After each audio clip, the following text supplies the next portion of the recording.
hivyo Bwana Yesu asifiwe. Mchana wa leo na sababu ya kusema asante kwa Mungu pamoja na jamii.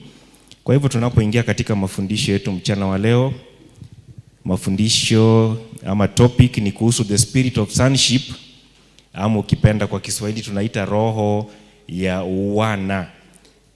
Maana tulipookoka tulifanyika wana katika ufalme. We are sons and daughters in the kingdom of God. Na usipotambua hiyo, bado utakuwa unasema Bwana asifiwe, uko kanisani, lakini lifestyle yako na tabia yako bado ni ile nature ya kitambo, ile nature ya bondage, ile nature ambayo inatembea bado kimwili. Maana tutakuwa tuna practice ile kitu ambacho mchungaji husema kila wakati, ni ile we are just practicing religion, lakini ufalme wa Mungu umekuwa mbali nasi. Kwa hivyo tuanze na maana ya kuwa sonship, the meaning of sonship, tunapoangalia John chapter 1 verse 12 and 13. Bali wote waliompokea, kumaanisha kwamba for you to become a son in the kingdom, wewe mwenyewe uko na sehemu yako, you have to receive what is before you. Bwana Yesu asifiwe. Ni kama mtu anataka kukupokeza kitu, ili upokee lazima unyoshe mkono. Kwa hivyo if it's for you also to be able kukubali kupokea, that's why unaambiwa waliompokea aliwapa uwezo. Jambo la pili, you have been given, kwa Kiingereza nasema he gave the right. Tafsiri zingine nasema power. New King James nasema power, hapa King James nasema he gave the right. Kwa hivyo it is your right. Vile wewe sahi ukiwa mzazi, inatakikana siku moja kulingana na vile Mungu amekuwezesha, utawachia watoto wako urithi. Kwa hivyo sisi pia, kando na the gift of salvation na kupitia the grace of God, tumepewa haki ya kufanyika wana wa Mungu. Na sheria hapa ama terms and conditions hapa ni kwamba you have to believe in his name. Bwana Yesu asifiwe. Kwa hivyo transformation ya kuwa mwana inaanza wakati tunampokea Yesu kama Bwana na Mwokozi wa maisha yetu. Na tulipookoka, kando na hayo pia tulipewa what we call power, ama ukipenda tulipewa what we call the right. Kwa hivyo power pia inazungumziwa kwamba umepewa ability, yani ni kama umepewa ujuzi, umepewa uwezo. Na hii ama strength, na hii inafanyika tulipookoka, na hapo ndio transformation inaanza, kwa sababu Biblia inaniambia kwa 1 Corinthians 2:16, wa Korintho wa kwanza 2:16 kwamba who was known the mind of the Lord that he may instruct him. Napenda hiyo part B ambayo pia ni part of being a son in the kingdom, ni kwamba tumepewa the mind of Christ. Amen. Na hiyo ability Adam na Eve walipewa, especially Adam, kwa sababu Adam aliimbwa in the image and likeness of God, lakini aliipoteza alipotenda dhambi. Hiyo ndio ilikuwa makusudio ya Mungu alipoumba mwanadamu, lakini mambo yaliharibika due to disobedience. We have the mind of Christ. Tuna uwezo kama wana wa kuwaza kama baba yetu wa mbinguni, na ili kutekeleza na kufanya makusudio yake, kwa sababu we are now walking in his footsteps. Bwana Yesu asifiwe.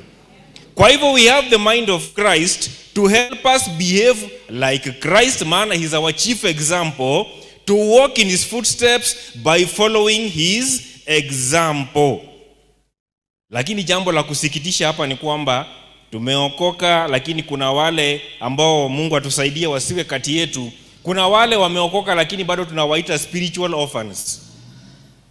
Kila siku wanaomba, wako kanisani, wanafunga na kuomba, lakini hawajaamua 100% kwamba hao ukweli ni wana. Na spiritual orphan wa kwanza kulingana na Biblia alikuwa ni shetani mwenyewe. Hakuumbwa vile alivyo, maana alipewa jina Lucifer, kumaanisha son of the morning, lakini hakutambua uwana wake, akaanza kushindana na Mungu. Ndio dipasa tunaambiwa katika kitabu cha Isaya, akaanza kusema nitajiinua kumliko Mungu, na akaambiwa hiyo kiburi yako hautaleta hapa. Ndiye akafukuzwa na akaleta hiyo masarakasi yake hapa duniani. Tunapoangalia Romans chapter 8 from verse 14, Romans chapter 8 from verse 14, tunapozidi kuzungumzia sonship, we should realize we are sons, we should walk like sons, we should behave like sons and daughters, tukijua kwamba Mungu akiwa upande wetu, hakika nani awezaye kutupinga. Kwa hivyo Romans chapter 8 from verse 14 to 17, for as many as are led. Kwa hivyo it's a continuous process, yani kwamba uliongozwa ukaokoka, haikuishia hapo. Kila siku you are being led kwa maamuzi yako, especially whenever we make major decisions katika maisha yetu. Tusiamue tu kufanya kwa sababu for the sake of doing them, but tunasema many are as led by the Spirit of God. Kwa hivyo ni Roho wa Mungu tuongoza, ama ni maamuzi yetu tumetoa kwa social media, tunafanya tu juu watu wanafanya, tunaambiwa these are sons of God. Do we realize that? Mtoto wa president atembei kama mtoto wa mtu wa kawaida. Mtoto wa mfalme utembea na ujua kwamba as my father is the king, I should walk and behave like the son or daughter of my father. Maana niko na genetics zake, niko na DNA yake, niko na damu yake, niko na inheritance yake. 15 inasema, for you did not receive the spirit of bondage. Sasa inazungumzia wana wa Israeli pia ambao walitoka chini ya mambo ya the law, lakini bado wanatembea kana kwamba Yesu mwenyewe hajakuja kuwakomboa from under the law. Again to fear. Na hapo ndio inasababishaga pia watu nakuama. Jambo la kwanza, kitabu cha Methali nasema kwamba uoga usababisha uoga huwa ni mtego. Unapoogopa kufanya jambo lolote kwa sababu unaogopa watu, itakuwa ni mtego kwako. Na psychologists pia wanasema kwamba watu waoga kila saa, when fear inadominate maisha yako kwa kila wakati, kila saa ni wasiwasi, inachangia kwa vitu kama homa na running nose. Kila saa tu ni makamasi inatoka kwa sababu the body is controlled by the mind. Lakini tunaambiwa you have received the spirit of adoption. Bwana Yesu asifiwe. Ni kama umeadopt mtoto, uchukue kwa mfano mtoto yatima. Umemuadopt, umempea jina lako, ako na rights and privileges za kuishi kwako kama mwana, lakini bado na behave ile spirit ya orphan iko ndani yake, bado anasemaga tu mimi sioni, sipendwi, sioni kama wananijali. Kwa hivyo kwa sababu tumepewa roho ya adoption, tumefanyika wana, by whom we cry out Abba Father. Maana Abba ni jina la Kiebrania kumaanisha baba. Hivyo ndo tunamtambua Mungu wetu. 16 ikisema the Spirit himself bears witness. Kwa hivyo kupitia Roho Mtakatifu ni shahidi. Roho Mtakatifu ni rubber stamp kwamba we are the property of God. We are no longer slaves. Kutumikia mambo ya dunia, kutumikia mila na mambo mengine ambayo ufuata watu ambao wameokoka. Lakini for example, hizi family gatherings za December mingi tunasemaga ni family gathering, lakini ni makumbusho ya watu waliokufa miaka nenda miaka rudi. Hapo naye watu uchanga pesa, hata 100,000 tukisema itoke natokaga hata na 1 week. Lakini ambia watu tusaidie mambo ambayo inafaa, mambo ya Mungu, hapo excuses zinakuwaga mingi. Na tunakataa kusema no kwa sababu mguu moja kwa wokovu, we claim to be sons, lakini bado we are still under bondage. Amen. Na kama tu watoto, kama we are really children of God, sons and daughters of the Most High. For example, nimewahi fanya dedications kadhaa za watoto, nimewahi ona, unapata napeana examples za watu ambao bado ni spiritual orphans. Unapata kwa mfano mtu anaweka kwa bahasha 500 ama 200, anakuja kudedicate mtoto. Si ulijua utapata mtoto? Si ungekuwa unajiandaa mbele? Unaweka 200, 500, mwingine hata analeta mtoto dedication hivyo, lakini birthday ya mtoto 10k ya kutoa, hiyo si shida. Tunaita majirani, mpaka tutalipia watu fare watoke mashamba. Sio uko bado under bondage. Lakini cha maana ya kuweka mtoto wakfu kwa madhabahu kwa ajili ya future yake, excuses ni mingi. Pastor ndiye atakula hii, sijui nini. Alafu watoto wanapoanza kuchoma shule na kufanya vituko hapa na pale, tunasema sijui ni roho gani liingia. Foundation vile ulianza gani should be given first priority. Birthday hata mwingine alikuwa mpaka kwa news. Tunasema birthday ya mtoto ile budget ilikuwa 2 million. cash. Akahaya mpaka limousine. Unajua hizo limousine wakati huo, kuhaya hizo limousine hizo stretch hizo mrefu, kuhaya hiyo gari for 1 hour ilikuwa ni 10k. Na alikomboa for 2 days. Mtoto katui ya sasa kaelewi bado ni nini naendelea. Lakini ambia the same person na support kazi ya Mungu. Wachungaji wamezidi. Lakini at the end of it all, nani wanabaki watumwa? Sisi. Kwa hivyo tunaambiwa verse 17, kama tu watoto basi tu warithi. Kwa nini? Warithi wa Mungu, waridhio, sikia hiyo jina, pamoja. Partnership. Bwana Yesu asifiwe. Vile unaonaga kwa ndoa, the two shall become one. Naam, tukiteswa pamoja naye ili tupate na kutukuzwa pamoja naye. If then heirs, heirs of God and joint. Ni kama kufungua joint account na mtu, wote mko na right ya withdraw ama kudeposit with Christ, if indeed, yani kama unaambiwa hebu challenge hapo, if indeed we suffer with him, that we may also be glorified together. Kwa hivyo kama ni wana katika ufalme, tunaongozwa na Roho Mtakatifu. Roho Mtakatifu ndiye anaongoza, anatuonyesha kwamba, anadhihirisha kwamba sisi ni wana. Kwa hivyo dakika moja nikusomee, kuna hii kitu niliipata kwa gazeti some years back, nimekaa nayo for zaidi ya miaka kama 10. Hii ni survey ilifanywa kati ya wale wana claim to be Christians na tuko kwa kanisa. Inasema hivi, taisoma tu briefly, ni part kidogo tu. Africa leads in worship of alternative gods in spite of impressive religious credentials. Inasema hivi, ni survey ilifanywa wale tuna claim sisi ni wana wa Mungu. A quarter of Kenyans believe in witchcraft even though they are deeply religious.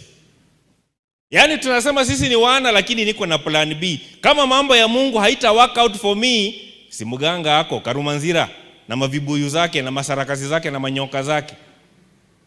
Bwana Yesu asifiwe. Ndio unaonaga hata Western ikifika mwezi wa 7 circumcision, hata mchungaji Biblia kando.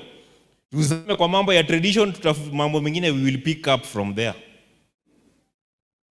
Mguu moja kwa moja. Hapo nazidi kusema hivi, according to the survey conducted by the Pew Research Center, a US-based organization dealing in religious research, Kenyans are ranked 11th in Africa and 16th in the world on the most religious people, with nearly 9 in every 10 people stating that religion plays an important role in their lives. Hiyo ni sawa, kukiri Mungu na mdomo, lip service, but in spite of impressive religious credentials, strong belief in one God and in heaven and hell, the survey found that sub-Saharan Africa, Kenya included, leads in the worship of alternative gods, witchcraft, evil spirits, sacrifices to ancestors. Kupea watoto mpaka majina ya watu wenye walienda, tunataka tufurahishe watu na mambo kama hayo. Akianza kubehave kama aliyeenda, huyu mtoto wangu analia sana, anataka apewe jina ya babu. Bwana Yesu asifiwe. Traditional religious healers. Ndio unaona kanisa ni baridi vugu kwa sababu the power of God is absent. Tuko kanisa lakini irizi kwa kiuno. Watoto tunazaa, tunawapaka ile, naonaga wengine wa mama wanapaka mtoto ile sujui ati wanja ati asiangaliwe na macho mbaya. Mwingine alipigwa picha mahali hadi li trend wakati mmoja online. Watu wameenda hizi sherehe za nyumbani. Sasa kuna dada kawaida ladies na hizi kuvaa nguo zenye haziwatoshi. Wewe ni mtu mzima umengangana ndani ya t-shirt ya mtoto wa miaka 10.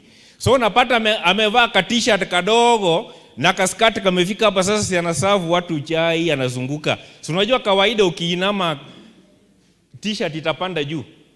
Ukiinama hivi. Sasa ameinama na savu watu chai, kwa kiuno kuna mguu ya kuku imekaushwa hapa, kairizi. Christians. Na huko ni Bwana Yesu asifiwe, tunaenda mbinguni, Yesu ni Bwana na Mwokozi wa maisha yangu, lakini lifestyle yako it does not reflect kwamba you are a son of God. Na tunazidi kuambiwa hivi, Kenya is ranked 15th in Africa in its people's belief in witchcraft. Ni ile roots uliwekewa. Tegemea pia environment yenye ulilelewa, ya mashamba whatever, wale watu ulikaa nao. A few points behind DRC and way ahead of Ethiopia. Ndio tuachane na hiyo, nimalizie hapa chini. A number admitted to revering their dead ancestors. Hata nilipata mwingine, huyu alikuwa dini. Nimempata ameweka kwa meza list ya majina, na kamuuliza hii list ya majina ni ya nini? Ati hawa na watu wetu wenye waliaga na waombea watusaidie maombi twende mbinguni. Hiyo ilitoka wapi? Doctrine yao. Ndio unaona, you are a saint as long as you are alive. Haufanyiki saint because ulikufa ukaondoka dunia hii. Na mtu akishaondoka dunia hii hana uwezo wa kuintercede on your behalf. Hata mumwage maji matakatifu, mfanye nini, muombe, mfunge, mpige, mjikatekate kama nabii wa Baal, kazi bure. Mbinguni kwa sababu lifestyle yako saa hii ukiwa hai is a reflection of what God is doing in your life. Akishaondoka huyo, sasa ako kwa mikono ya Mungu. Hata tuseme awekwe mahali pema peponi, hayo maneno atuongeagi, hana isaidii. Zinaitagwa religious rituals, ambacho nimalizia nasema, a number admitted to revering their dead ancestors and treasuring animal skins and skulls, or knowing of friends or relatives who identify with these faiths. Are we here on Sunday kwa sababu hatuna shughuli? Vile mwingine nimesikia hiyo comment ikifanywa na watu kila saa, mama mimi niko tu pale ndio in case of anything kanisa na nipiga support. Kwa hivyo imani yako haiko kwa Mungu. Inazidi kusema hivi, nikimalizia, Tanzania leads the pack in believing in juju, na nilijionea maana Mungu alinijalia nilihudumu Tanzania. Story tu ni juju tu. Story tu ni mkurogwa. Story tu ni witchcraft mpaka kwa kanisa. Maana pia huko wanaamini ukipeleka kwa mganga we ni mdosi. So unapata hizi tembea freely vile ona tembea, na wasiwasi wanaweza tekwa nyaro, mguu iende, mkono. The bigger the body part, the more rich you will become. Wanaamini vitu kama hizo huko. Kwa hivyo nazidi kusema hivi,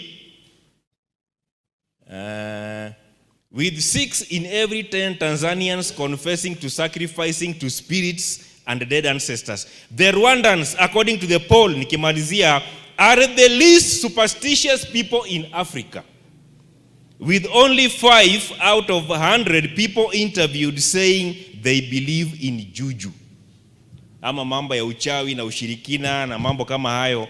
Kwa hivyo kazi kwako, are you truly a son of God, ama tuko hapa ku mark time? Tunapoangalia Galatians chapter 4, tuachane na hiyo.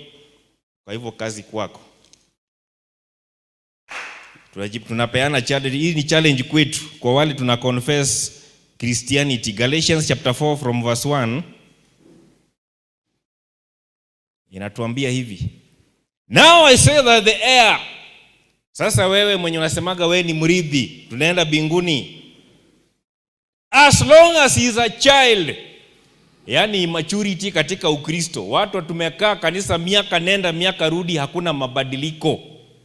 Mpaka mtu anakuambia hiyo kanisa mimi ni pioneer, mimi ni founding member. As long as he is a child, does not differ at all from a slave. Slave ni sasa yule mtu bado hamjui Mungu, mambo yake bado yako kwa hizi mambo ya survey yenye tumesoma, though is master of all. Wewe ni mrithi lakini haujitambui, unaambiwa hivi, but is under guardians and stewards until the time appointed by the father. Kwa mfano huyu mtoto wa Ernest saizi, kuna mambo kama mtu mzima huwezi muongeleshea juu hashiki. Hata ukimwachia inheritance na umwekee kwa mikono hivi millions, umwambie hii ni urithi ya baba yako, haelewi na ashikanishi. Inabidi for example aandikiwe will, ama baba yake amwekee pesa kwa bank akiwa mature enough, ndiye anakaishwa chini anaambiwa, my son, kuna ABCD nimekuachia, one day hii ni inheritance yako. Sasa hapo natakuwa mature enough kuelewa hii ni mali ya baba yangu, one day I'm going to be an heir. Kwa hivyo tunaambiwa even so we, sisi, when we were children, wakati ulikuwa haujaokoka, hauelewi mambo ya Ukristo na mambo ya Mungu, wewe ulikuwa unafuata tu mambo ambayo hauelewi, were in bondage under the elements of the world. Elements ni nini? Vitu ambazo unapata Hebrews chapter 5 verse 12 inazungumzia, inasema the basic principles. Kuna mafundisho ambazo ile level umefika nitakana iwe ni mafundisho ya watu kama new converts, watu wenye wameokoka juzi ndio bado wanafundishwa mambo ya resurrection of the dead, mambo ya kuwekelewa mikono, kwa nini watu tunabatizwa, mambo ya discipleship na mambo kama hayo. Kwa sababu naambiwa kwa hiyo muda umekaa kwa wokovu according to Hebrews 5:12, inapaswa uwe mwalimu, kumaanisha kwamba umefundishwa, you should be in a position hata wewe kufundishana. Bwana Yesu asifiwe. Mtoto asome for 4 years high school, alafu atoke hapo na E kwa certificate. Si mzazi utajiuliza, hii school fees nimekuwa nikilipa, hii time nimeinvest kwako, what were you doing? So utakuwa very disappointed. Kwa hivyo ndio vile Mungu saa zingine anakuaga disappointed kwetu, kwamba anaangalia maisha yetu ile muda tumekuwa kwa wokovu. Others should be walking in our footsteps. Vile Paulo anawaambia wa Korintho, follow me as I follow Christ. Maana tunasoma kama barua. Kando na hiyo Bwana asifiwe, maana hiyo ndio challenge hata mimi huwa najipatia. Nikidili na watu wa dunia saa zingine hata siwasalimii, hata in fact wasiwasalimii Bwana Yesu asifiwe. Nataka matendo yaonyeshe utofauti. Mpaka kuna mahali nilikuwa kazi hapa Gido Plaza. Majamaa wanaongea nonsense zao, mambo tu ya vituko zao. Nikaona ikafika mahali wakiniona karibu wananyamaza, mpaka wakaanza kuniita pastor, na sijahubiria mtu, sijaongelesha mtu. Mpaka wanasema msiongee matope karibu na pastor. Hiyo ndio mambo tunazungumzia. Kwa hivyo tunaambiwa hivi verse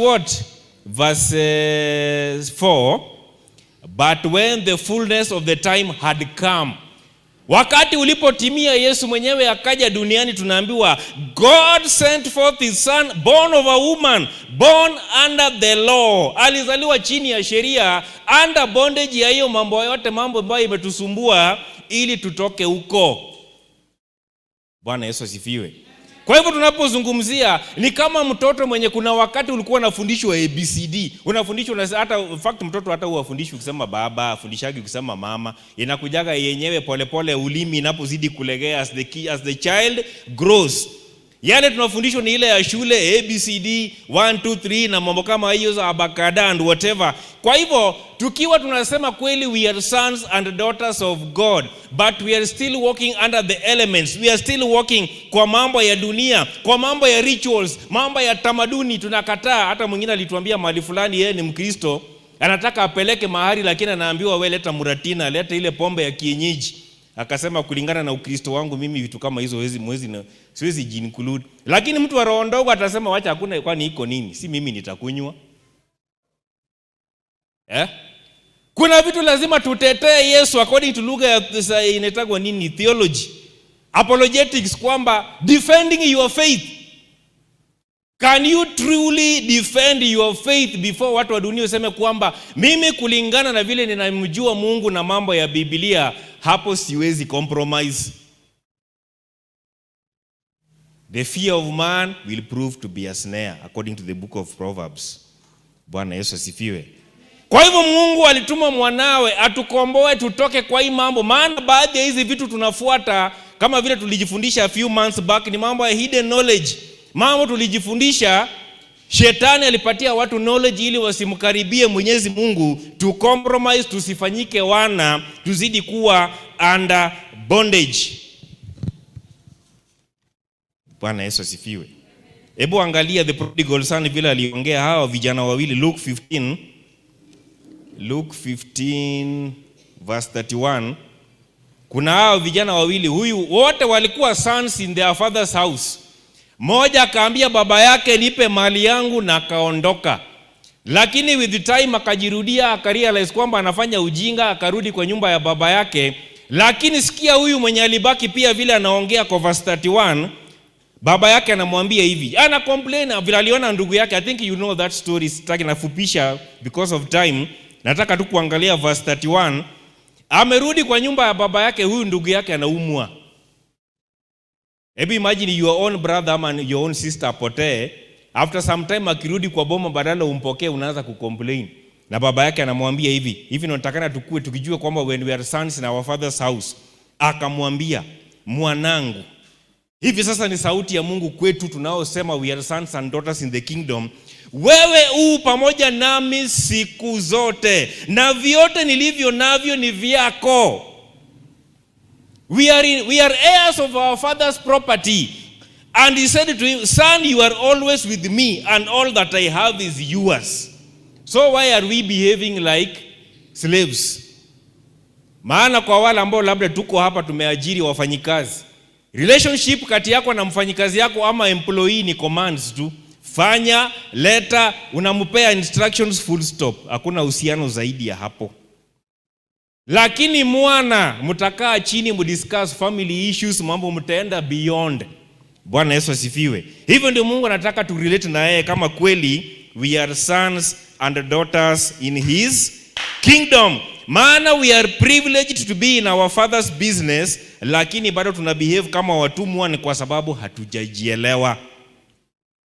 Kwa hivyo mambo mengine pia ukitaka kukomaa and you grow, be around knowledgeable people. Bwana Yesu asifiwe.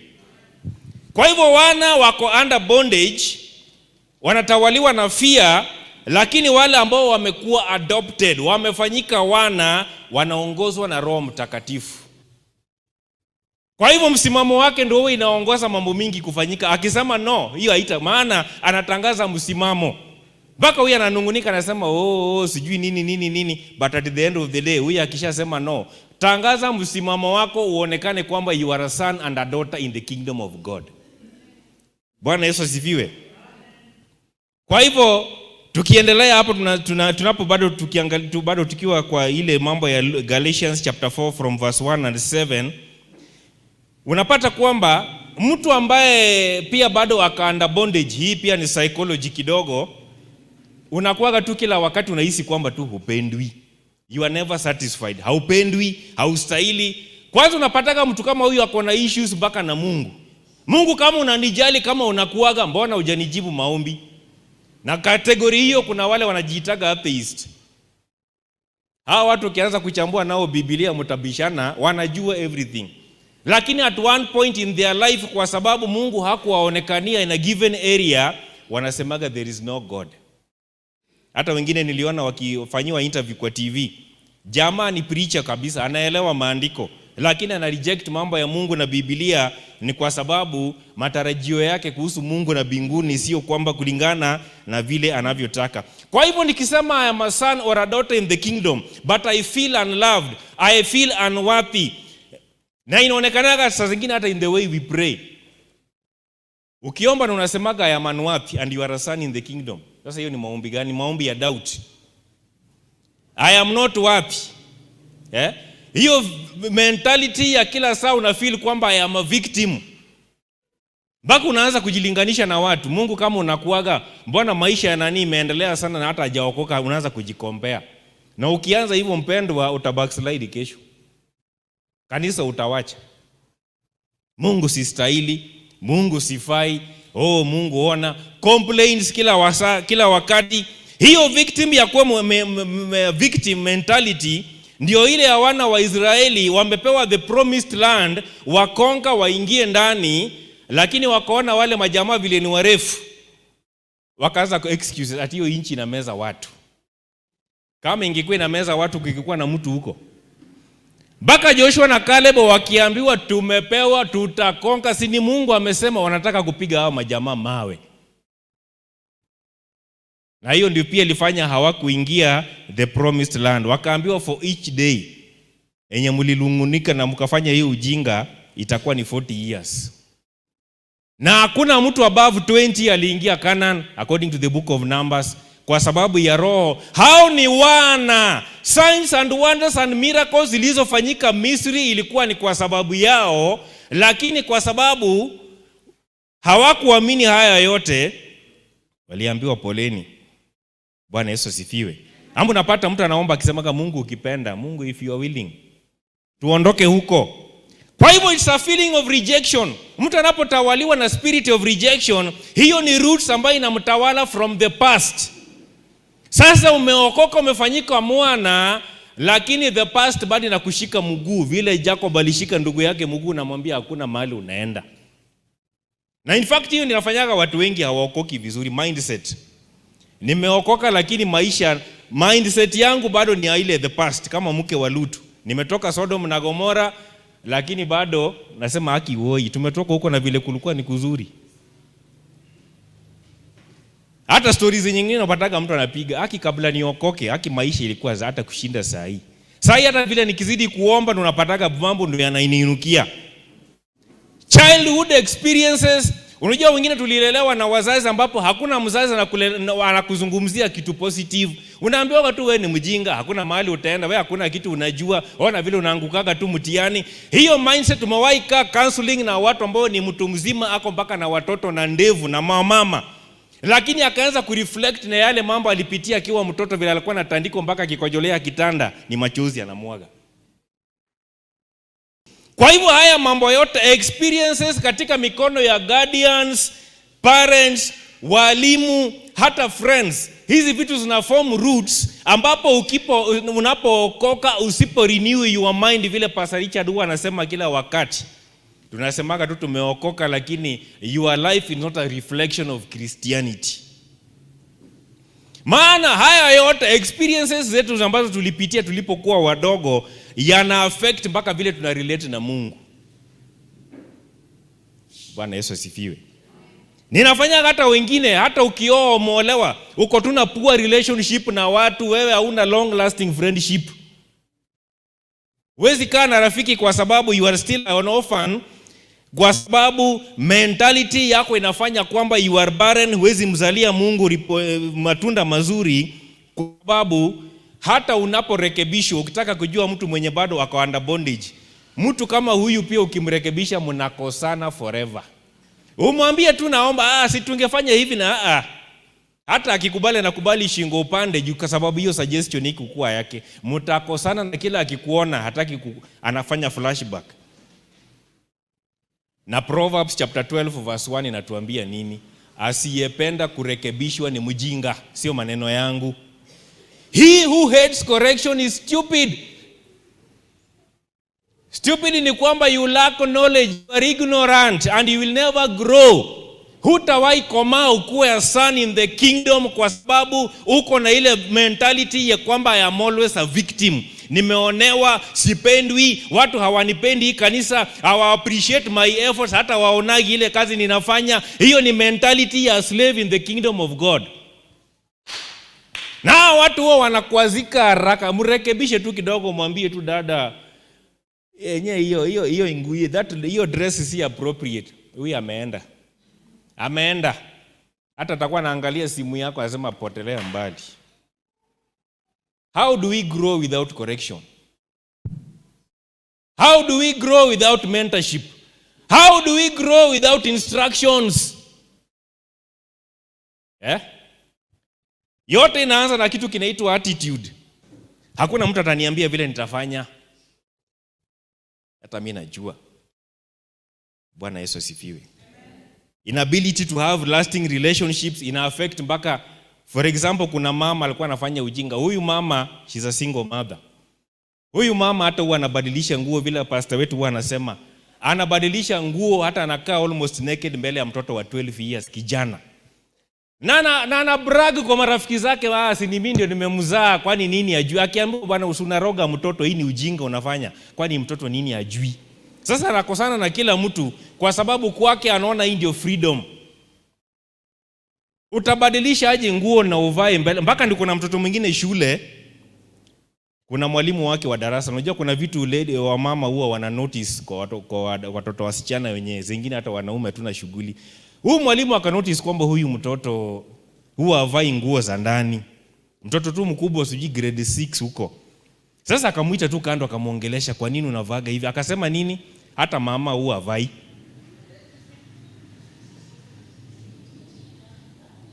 Situongee ukweli wapendwa. Alisema hata mom huwa havai, kwa nini nivae? Mtoto mleavyo. Kwa hivyo hata kwa Mungu pia tukiwa na mindset kama hii, hakuna kitu utapokea. I don't belong, sistahili. Luke chapter 9 verse 62. Yesu alisema hivi, maana tumeshika jembe zetu za kiroho. Jesus said to him, no one having put his hand to the plow and looking back is fit for the kingdom. Umeshika jembe yako ya kiroho, unataka kulima shamba yako, na shamba yako sasa ya kiroho utalima mpaka uondoke dunia hii. Lakini unafanyaga tu flashback, umeokoka lakini marafiki zako bado ni watu wa dunia. Kama kuna mbaba tu mtu mzima, hawa young couples. You are a young couple, wewe ni mzee sasa, uko na bibi. Umeanza kulea mtoto, unaambiwa tu na mke wako tu vizuri, baba nani. Sasa wewe ni unaitwa wewe ni baba na umeanza kuwa na mtoto. Hii mambo ya kurudi kwa nyumba late. Na hao marafiki zako bado vijana single wanataka warukeruke kwa maklabu sijui nini. Si sasa ubadilike, kana watu machua uende another stage. Ndugu salikuwa zika. Unaniambia what to do. Hawa ni marafiki zangu juu tumetoana nao wapi? Unaona bado ni mtoto. Bwana Yesu asifiwe. Tunakuaga hivyo.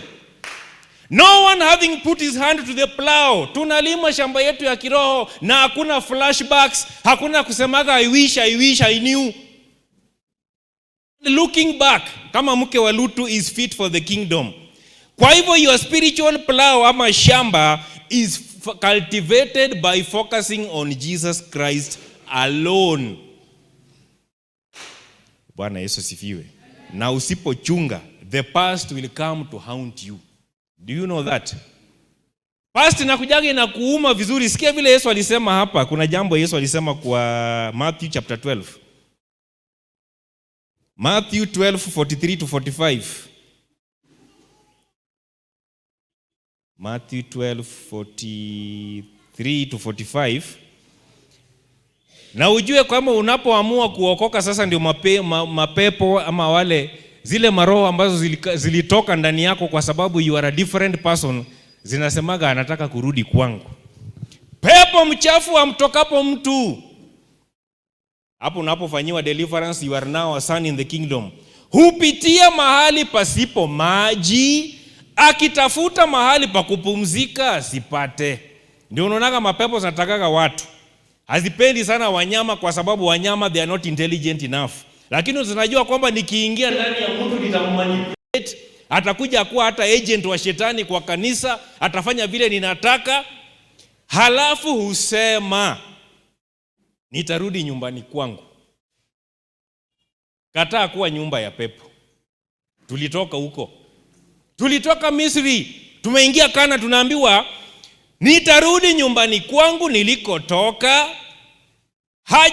Hata akija akiona itupu, imefagiwa na kupambwa, yani umeokoka, you are a son, you are a daughter in the kingdom, lakini mind yako ikiwa empty, you don't pray, you don't read the word of God, you don't focus on spiritual matters, zile vitu zilitoka ndani yako zitarudi. Na ndio unasikiaga mtu akibackslide anafanyaga vituko hata times 5 ya vile kabla hata aokoke, kwa sababu sasa zinarudi by force by fire. Unaambiwa hivi, I will return to my house from which I came, and when he comes he finds it empty, swept and put in order. Then he goes and takes with him 7 other spirits. Backsliding ni hatari, more wicked than himself, and they enter and dwell there. And the last, mark here part B, the last state of that man is worse than the first. So shall it also be with this wicked generation. Kizazi kenye kinatafutaga tu signs and wonders, lakini msimamo wao kwa wokovu ni a compromise. Kwa hivyo nyumba yako ya kiroho kama ni empty, Bwana Yesu asifiwe, tafadhali. Kwa hivyo ukiokoka, jifundishe kuomba. Ni aibu sana mtu kama ameokoka na baada anasemaga sijui kuomba. Kwani tulijifundisha? Hatukuzaliwa tunajua vitu zingine. Tuliuliza maswali, tukajifundisha, tukaambukizwa na wenye walijua, tukagrow. Learn from others. Kama hujui kuomba, kuja hapa. Hata kama ukiona wengine wanaomba, wewe semaga amen, amen, pole pole, you are growing. Bwana Yesu asifiwe. Soma Biblia, badilisha wale marafiki unakaa karibu nao. Renew your mind. Angalia sasa, who are your role models? You are now a son and a daughter in the kingdom. New mindset in Christ. Vile unafikiria, vile unaongea, na tabia na mienendo yako. Kwa hivyo usipo crucify vitu, Paulo anaziita strongholds. Strongholds ni zile belief patterns zako, yale mambo yameshikilia akili yako tangu uwe mtoto. Unaambiwa hayo mambo usipoyakemea na kuyakataa, na ukae na watu ambao wana think positive. Ukiwa na watu ambao wako na mindset kama ile, for example, ni nani kwa Biblia kila saa Yesu akisema kitu, yule mwenye alisema kwamba si marashi ingeuzwe ipewe, hii pesa hii kitu ingeuzwe ipewe maskini. Si ni Peter? So was it Peter? Ukikaa na watu ambao they are always doubting, they don't believe, unapata kwamba hata wao utaambukizwa. Ndio Paulo akaambia wa Korintho, bad company corrupts good habits. Hizo ndio baadhi ya mambo ambayo yanafanya kwamba we are never sons and daughters in the kingdom. Lakini Daniel 11:32, Daniel alisema hivi, the people that know their God shall do exploits. Do you know your God? Ama unamusikiaga tu? Do you really know your God? There's a difference between knowing and hearing about mtu. Ukisema unamjua mtu ni kumaanisha kwamba unamuelewa inside out. Unajua lifestyle yake.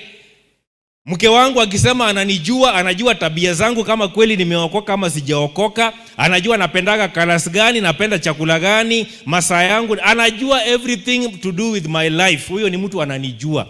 Kwa hivyo if we know our God truly, why are we not doing exploits? Because we are still spiritual orphans in the kingdom. Amen. Never confess fear. For example, roho ya uoga tumesema ninafanyaga hata watu pia wanakuwa ni wagonjwa kila wakati. Maana Mungu ametupatia sound mind. Hizo doubt na unbelief na mambo mengine lazima yaondoke. Na ndio mwimbaji akasema wakati moja, when the going gets tough, the tough get going, and when the going gets rough, the rough get tough. Nakubaliana na hiyo ama ni fumbo?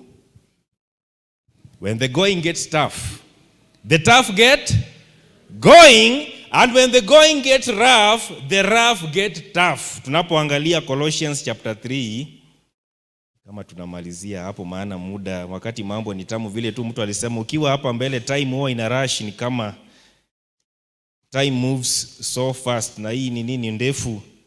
I may not finish it today, but the grace of God, maybe some other time, God willing. Colossians chapter 3 verse 1 to 5. Hapa pia nazungumzia partly about idolatry. Tujue kwamba idolatry inaanzaga na mindset yako. Kuabudu sanamu tu sio kuinamia miungu. Unaambiwa if then we were raised with Christ. Hii pia nazungumzia mambo ya ubatizo. Seek those things which are above. Mambo ya chini ni ya mapepo, kuzimu na shetani na mambo mengine ambazo hazitusaidii. Where Christ is sitting at the right hand of who? God. Alafu sikia verse 2. Ili sasa ufanyike a true son and daughter in God's kingdom, set your mind on things above. Ya hapa ni temporary, na ndio tunapenda kuzama hapo. Not on things on the earth. For you died. Ulikufa wakati ulikana mambo ya mwili. Ulikufa wakati ulibatizwa kwa maji mengi. And your life is hidden with Christ in God. Bwana Yesu asifiwe. Verse 4 inatuambia hivi. When Christ, who is our life, sasa yeye ndio maisha yetu, appears, inazungumzia second coming, then you also will appear with him in glory. Unaona bado ni mambo ya kuwa joint heirs, bado tunafanya kazi pamoja. We are in a partnership. We are representatives of God here on earth. Inasema 5, Na hizi ndio vitu zinafanyaga watu bado ni spiritual orphans. Tumeokoka but we are not really sons and daughters in the kingdom. Unaambiwa therefore put to death hii mwili usipo-crucify. Kwa naambia hata mayouth, wakati moja nilikuwa nafundisha shule moja huko Athenai huko Mogotio.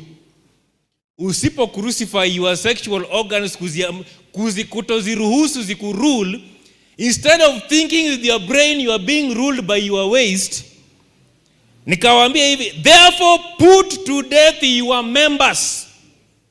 Macho, mikono, miguu. Put to death your members which are on the earth. Kabla uyaweke kwa matendo, kwanza unayafikiria. Hata vile tuliambiwa jana, tulikuwa fellowship ya wazee mahali na wapendwa, kwamba hakuna, ndio utanotice mtu anapita mbele yako hata kama ni mwanaume ana notice dada, lakini kuona ya mara ya kwanza sio. Lakini mahali sasa shida uingia ni wakati unapenduka kuconfirm.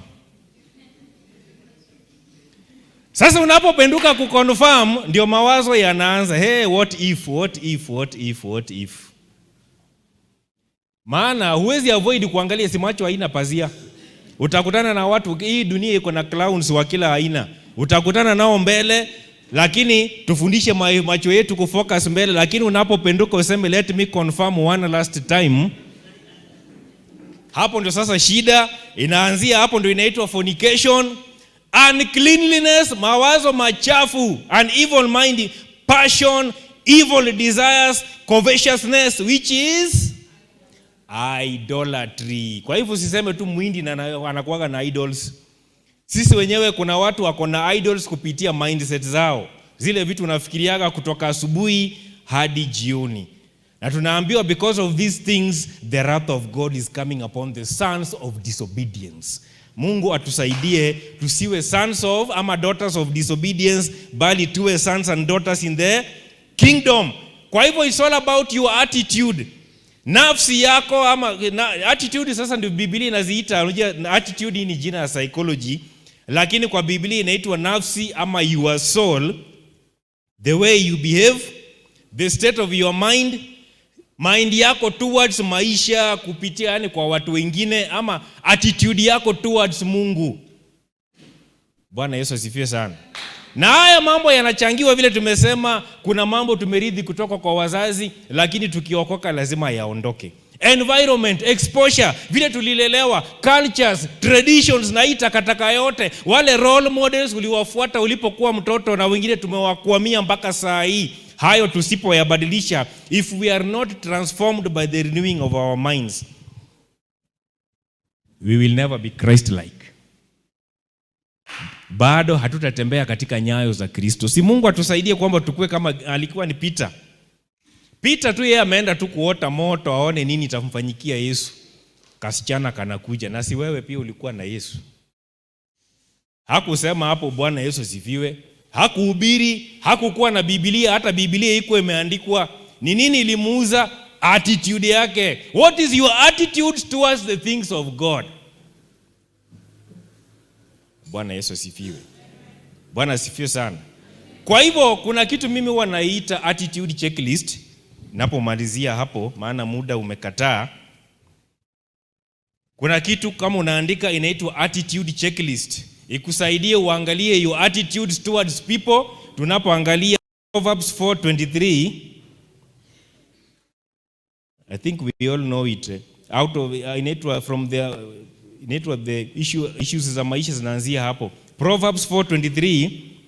Sasa chunga haya, maana hapo ndio inafanyanga we are not growing. Keep your heart with all diligence.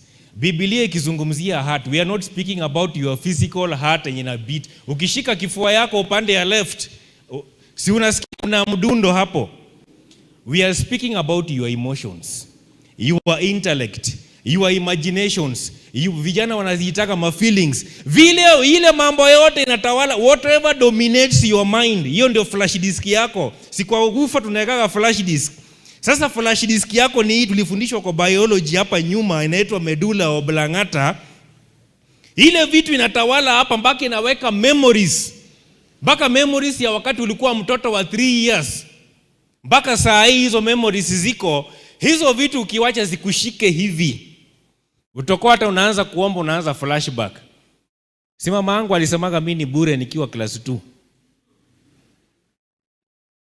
Kwa hivyo swali ni hivi, maana unaambiwa keep your heart with all diligence, for out of it spring the issues of life. Unaona, for example, ni explain kitu tunapoongelea hapa. Unaona, kwa mfano pesa ikiwekwa bank, security ya bank ni very tight, si ndio?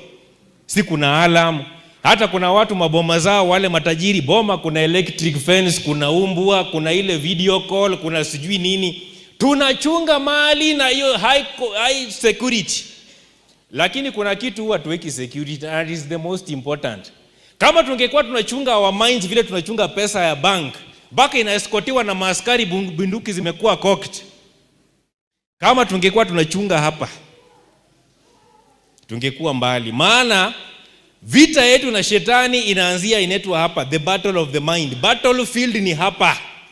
Vile alikujia Eve in the Garden of Eden akimuuliza kweli Mungu amesema. They had the mind of God. Walikuwa kama Mungu, walikuwa na relate na Mungu, lakini anakuja na wawekea doubts. Na hivyo ndio shetani pia alikujia Yesu. Anamwambia kama if you are the son of God, geuza mawe iwe mkate. Kwani Yesu hakujua yeye ni mwana wa Mungu? He knew. Na akasema hapo sitaanguka hiyo mtihani. Bwana Yesu asifiwe. Kwa hivyo number 1, what is your attitude towards life challenges and trials? Wakati unapitia challenge, hakuna mtu hana. Awe president, awe maskini, awe tajiri. What is your attitude? Unapopitia changamoto za zale mambo unakumbana nayo usiku na mchana, how do you behave? Kuna yule sasa unapata kwa mzee hata kwa nyumba, wakati hana pesa hiyo nyumba ikaliki. Hata watoto watapiga teke ovyo ovyo tu. Akili imejaa.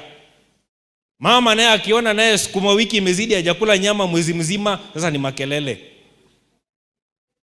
Niliamshwa wakati mmoja nyumba moja ya jirani. Wewe wanaambia wewe ni mchungaji, enda uongeleshe. Masahani zinarushwa kwa makabati, pengere saa 8 usiku naenda counseling. Issues za marriage. Na hii yote inakujaga tu kwa sababu ya mambo mawizi, zingine ni by the way, anyway, si seminar marriage zingine tutaki kutaja, lakini moja yao ni pesa. Ikiwa mingi sana tabu, ikikosa pia problem. Sasa tunataka aje? Amen. Trials, challenges come to make us change. Kwa hivyo utabadilika for better or for worse. Amen. Kwa hivyo zinakuja pia to serve as a lesson kwetu ama kwa wengine. Ndio nimewasema mara kadhaa, hata ukienda kotini, judge ama magistrate anapohukumu mtu anasemaga aje ili iwe funzo kwako na kwa wengine. Do we learn lessons even hata ukiona mwingine anafanya mambo mengine, si tunanyoshaga tu vidole tukisema behave kama nani? But do we learn anything? Unajua inakuwa ni attitude ya kiburi, mimi siwezi. Lakini ujui yale shetani amekupangia kesho. Na hiyo ndio should be even our attitudes towards tukiona mtu amebackslide hata amewacha church. Tusimu approach na ile attitude kwamba wewe you are a sinner, umebackslide, siwezi kuwa kama wewe. Mrudishe gently, even according to the book of Galatians. Maana haujui mtego yako kesho kama wewe ndio utaanguka hiyo mtihani.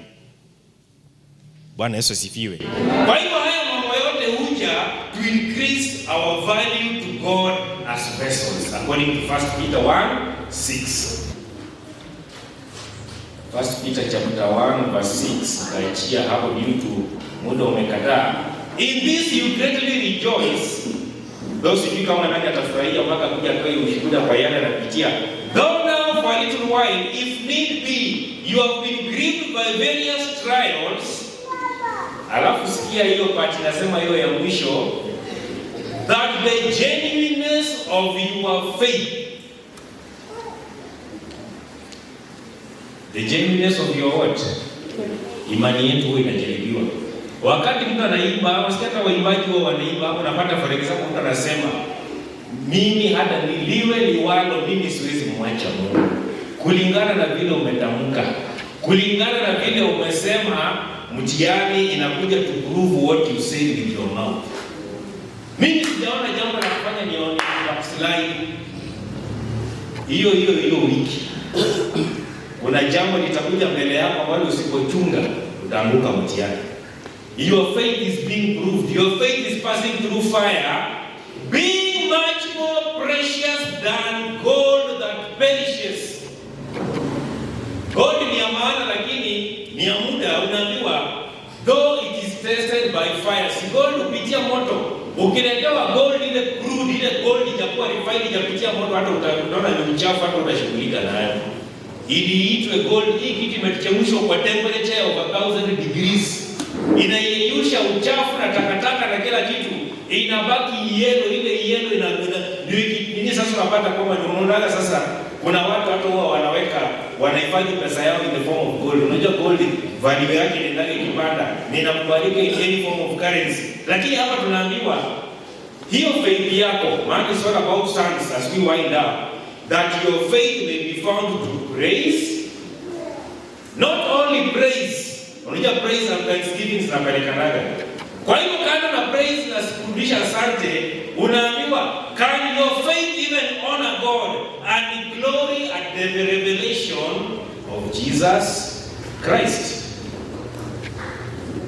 Muda umenipa kisomo, lakini tafakari hayo, ujiulize, ninaposema I am a son, I am a daughter in the kingdom of God, am I really a son by a reflection ya yale ninayafanya, ama ni lip service? Ndio Yesu akawaambia wanafunzi wake, hawa watu wananiheshimu na midomo, lakini roho zao ziko mbali. Ile mambo wanafanya ni kulingana na vile wamefundishwa na chachi yao ama na mila yao ama na watu wao, lakini mioyo yao iko mbali. Na ndio unaona kuna watu wao wanaomba na mood swings. Wakati mambo imwendei sawa, anasema leo nimekuazika sana, sioni nikiomba. Hapo ndio anakumbuka hata kuna kitu na point hapo fasting. Hiyo unamjaribu Mungu. Kama umeamua wewe lifestyle yako ni kufast, usingoje kanisa itangaze fasting. Let it be your lifestyle. Kama wewe lifestyle yako ni maombi, uwe intercessor or not, let your lifestyle be a lifestyle of prayer. Sio kwamba unachochea maombi wakati rent nyumba imefungwa mlango. Tunakuja basi tukimwambia mchungaji nisaidie na maombi kumeumana. Na hiyo wakati mwingine hata ukiambia ndugu twende church, twende ushirika, tuko pamoja, hujamwona mwezi mzima. May we stand on our feet katika jina la Yesu Kristo tunapokaribisha sana worshipers.